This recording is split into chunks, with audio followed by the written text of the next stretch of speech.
प्रधानमंत्री मोदी ने ली हरियाणा सरकार पर चुटकी, कहा प्रदेश में नेता खेल रहे हैं कौन बनेगा अरबपति का खेल।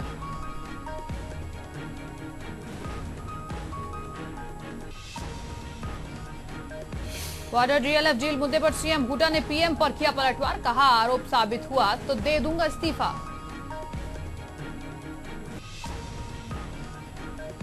रेवाड़ी पहुंचे इनेलो सुप्रीमो ओपी चौटाला, कांग्रेस सरकार पर साधा निशाना, बोले प्रदेश सरकार ने केवल कागजों में ही किया है विकास।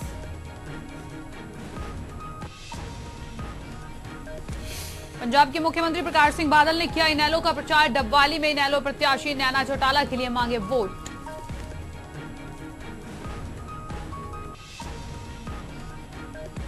देश भर में धूमधाम से मनाई जा रही है बकरीद, प्रधानमंत्री ने देशवासियों को दी ईद की शुभकामनाएं।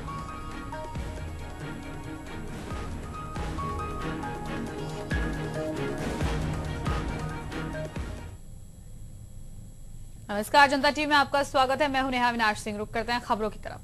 प्रधानमंत्री नरेंद्र मोदी बीजेपी के लिए चुनावी रैली को संबोधित करने हिसार पहुंचे। इस दौरान प्रधानमंत्री मोदी ने विरोधियों पर जमकर निशाना भी साधा। प्रदेश सरकार पर जमीन घोटालों का आरोप लगाते हुए नरेंद्र मोदी ने चुटकी भी ली। वहीं साथ ही प्रदेश सरकार के मंत्रियों पर निशाना साधते हुए मोदी ने कहा कि प्रदेश सरकार के मंत्रियों में अरबपति बनने की होड़ मची हुई है और कौन बनेगा करोड़पति की तरह प्रदेश सरकार के मंत्री कौन बनेगा अरबपति खेल रहे हैं। पीएम मोदी ने इस दौरान केंद्र सरकार की उपलब्धियां गिनवाते हुए कहा कि केंद्र सरकार ने सत्ता संभालते ही प्रधानमंत्री सिंचाई योजना लागू की, जिससे किसानों को फायदा होगा। मालूम है, चुनाव नतीजे के बाद दामाद को कुछ मिलने की संभावना नहीं है, इसलिए अभी कर्ज चुका दो। चुनाव के बीचों बीच पाप करने की इनकी हिम्मत देखिए। और मुझे लगता है ऊपर से डंडा चला है, ऊपर से, कि जाते जाते काम करके जाओ, जा रहे हो हमारा क्या, और इसलिए उनको ये करना पड़ा है। श्रीमान अमिताभ बच्चन का शो देख रहे हो। अमिताभ बच्चन कौन बनेगा करोड़पति, इसका खेल खेलते हैं। टीवी के स्क्रीन पर तो कौन बनेगा करोड़पति इसका खेल चलता है, लेकिन हरियाणा सरकार में सारे मंत्री इस बात का खेल खेल रहे हैं कि कौन बनेगा अरबोपति। इतने साल तक इन्होंने राज किया, क्या आपको पानी बिजली पहुंचा पाए? भाइयों बहनों, हमारी सरकार आते ही हमने फैसला किया है प्रधानमंत्री ग्राम सिंचाई योजना का। हिसार को 2 रेलवे लाइन देने का निर्णय किसने किया? भारतीय जनता पार्टी की सरकार बनने के पहले बजट में फैसला कर दिया गया है। इतना ही नहीं, एक नेशनल हाईवे हिसार को देने का फैसला सरकार बनते ही हमने कर लिया है। आप हमारे से 60 दिन का हिसाब मांग रहे हो? जो काम आप 60 साल में नहीं कर पाए, वो काम हमने पहले ही बजट में कर करके आपके सामने रख दिया। प्रदेश के सीएम हुड्डा ने लगातार लग रहे जमीनी घोटाले के आरोपों पर पलटवार करते हुए कहा कि अगर कोई भी ये साबित कर दे कि प्रदेश में 1 इंच भूमि भी गैर कानूनी ढंग से ली गई है तो इस्तीफा देने को तैयार हूं मैं। सीएम हुड्डा ने कहा कि प्रदेश में किसी तरह का कोई भी घोटाला नहीं हुआ है। सीएम हुड्डा ने केंद्र सरकार पर निशाना साधते हुए कहा कि जो सरकार अच्छे दिन का वादा कर रही थी, उसने अपना असली रूप दिखा दिया है और किसानों को कड़वा घूंट पीने के लिए मजबूर किया है। और उस मिसाल के लिए आपके बच्चों को तीसरी बार हरियाणा में मुख्यमंत्री जी की सरकार में हमारे पानीपत जिले के तमाम नेतागण 60 दिन का सवाल जो है, ये बात ठीक है कि अभी बहुत कम समय हुआ है, लेकिन पूत के पांव पालने में पहचाने जाते हैं। जो कहा था महंगाई खत्म करेंगे, ब्लैक मनी लाएंगे, पाकिस्तान के दांत खट्टे करेंगे, चाइना को इधर देखने ही नहीं देंगे, सब बात जो है वो अच्छे दिन आएंगे। अच्छे दिन जब वो तिथि तो बता ही नहीं, लेकिन सत्ता बनने के बाद क्या कहने लगे कि कड़वी घूंट पी लो। किसान को कड़वी घूंट पिला रहे हैं। कोई जमीन सौदा हरियाणा सरकार का कोई वास्ता नहीं है उसका। हरियाणा सरकार, मैं आज भी ओथ पे कह रहा हूँ, जो भी ये कहते हैं गुमराह कर रहे हैं। अगर कोई ये सिद्ध कर दे कि उसमें 1 इंच भी सरकारी जमीन थी तो मैं आज ही पद छोड़ने के लिए तैयार हूँ, क्योंकि एक व्यक्ति किसी भी व्यक्ति के नजदीकी है तो सिर्फ दुष्प्रचार किया जा रहा है। अगर कोई एक साबित कर, मैं बार बार कह चुका, अगर 1 इंच भी हरियाणा सरकार की जमीन होगी तो मेरा आज लेकर सेवा दे, और नहीं तो लोकायुक्त में दरखास्त दे। रेवाड़ी में इनेलो सुप्रीमो ओम प्रकाश चौटाला ने एक चुनावी जनसभा में कांग्रेस पर निशाना साधते हुए कहा कि प्रदेश सरकार ने विकास केवल कागजों में किया है।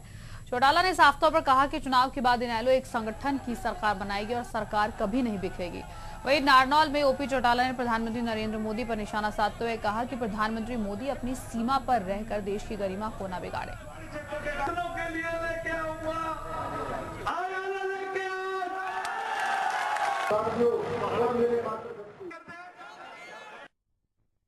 कर दिया, ये संगठन बिखरेगा नहीं, बल्कि इस संगठन की सरकार बनेगी। सरपंचों को 10,000 करोड़ रुपया सरकारी कोष से भिजवाया है, और हम गांव में जाके पूछते हैं सरपंचों से पैसा आया, वो कह रहे नहीं आया। कागजों में दिखा दिया, पैसा सरकारी अधिकारी और राजनेता मिलके खा गए। 10,000 करोड़ के घोटाले हैं। अगर मैं इनके सारे घोटाले गिनाने लगूंगा तो सारा समय लग जाएगा। उनसे पद पर बैठे हुए हैं, पद की गरिमा का ध्यान रखना उनकी जिम्मेवारी है। मैं उन्हें सबक सिखाने की हैसियत में नहीं, मेरे साथी हैं, मैं उन्हें केवल यही कह सकता हूं कि अपनी सीमा में रहकर के देश की गरिमा को ना बिगाड़े, हमारी सभ्यता और संस्कृति को ना बिगाड़े। पंजाब के मुख्यमंत्री प्रकाश सिंह बादल ने डबवाली हलके से इनेलो उम्मीदवार नैना सिंह चौटाला के पक्ष में चुनावी दौरा किया और कई गांव में जनसभाओं को संबोधित कर लोगों से इनेलो के पक्ष में वोट की अपील की। इस दौरान लोगों को संबोधित करते हुए प्रकाश सिंह बादल ने कांग्रेस पर कड़ा प्रहार भी किया। उन्होंने कहा कि देश में इस समय जो भी समस्याएं हैं उनके लिए कांग्रेस पार्टी ही जिम्मेदार है।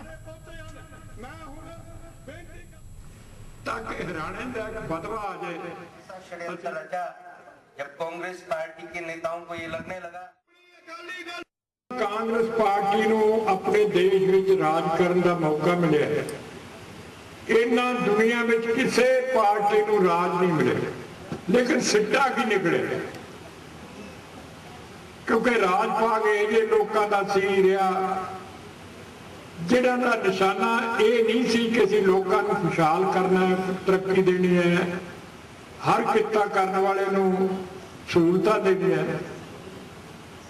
उन्हां दा इक्को ही निशाना सी पाड़ो ते राज करो।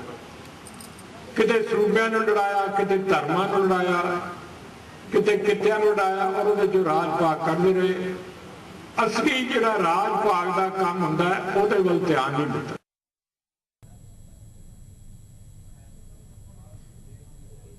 चुनाव का दिन नजदीक आते आते सभी पार्टियों ने अपने अपने चुनाव प्रचार तेज कर दिए हैं। इनेलो ने रतिया में एक जनसभा का आयोजन किया, जिसमें पार्टी के कई वरिष्ठ नेता मौजूद रहे। इस दौरान अभय चौटाला ने लोगों को संबोधित किया और लोगों से इनेलो को वोट देने की अपील भी की। लोगों को संबोधित करते हुए उन्होंने बीजेपी और प्रदेश की कांग्रेस सरकार पर जमकर वार किया। मुख्यमंत्री हुड्डा जी बड़े बड़े विज्ञापन दे रहे थे, कह रहे थे हम विकास के नाम पर चुनाव लड़ेंगे। भारतीय जनता पार्टी है वो भी स्वराज के नाम पर चुनाव लड़ने की बात कर रही थी, मोदी जी के नाम पर वोट मांग करके चुनाव लड़ने की बात कर रही थी। आज दोनों ही पार्टियों का टारगेट है तो चौधरी ओम प्रकाश चौटाला है, और इसलिए टारगेट है कि चौधरी ओम प्रकाश चौटाला जब आप लोगों के बीच में जा रहे हैं तो वो पचा नहीं पा रहे। वो इस बात से डरे हुए कि चौटाला अगर ज्यादा लोगों के बीच में जाएगा तो हरियाणा प्रदेश में तुम्हारा तो बिल्कुल ही सुपड़ा साफ हो जाएगा। हालात ऐसे भी हो सकते हैं कि 87 में इनके 5 जीतते थे कांग्रेस में, और भाजपा के अब की बार 4 जीतते थे।